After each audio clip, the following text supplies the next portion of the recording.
let me start on this. Let me start on this. No.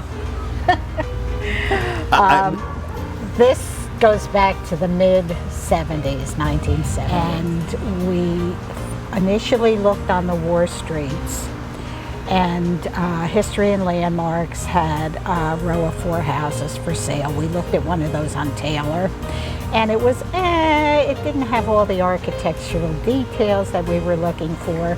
And after looking at that, we got in the car and we started riding around, and we get to Beach Avenue, and we said, oh, look at the trees. Isn't this beautiful? And here, there's a sign at 905 Beach. It was being sold. We called the number and we got in to see it.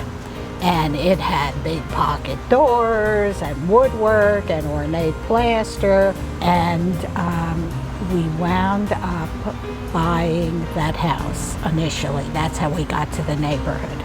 We had been on the first Allegheny West house tour. It was actually run by Pittsburgh History and Landmarks, which was our first introduction to the neighborhood. And this building was a 9-unit rooming house that was condemned by the city. You know, it was tricky getting financing at the time. You know, Carole went through the phone book. All right, let me tell this part of the story. Okay. We were looking for a construction loan to turn into a mortgage. And mid-70s, every bank was redlining the north side. You couldn't get a mortgage, a loan, anything. And at that point, I had hit all the big banks. I started going down the yellow pages at that time. And when I hit B for Bell Federal, who had one little bank up in Bellevue, they said to me, oh, we never did a construction loan. We'll try it.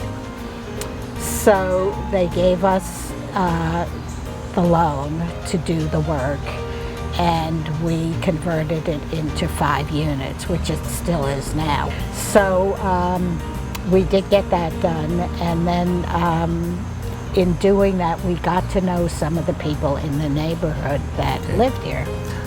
You know, I think the concept of not really knowing what we're doing in terms of the bank and us and probably a lot of our neighbors has a lot to do with what happens. I mean, if you really thought about what you're getting into, you might have second thoughts.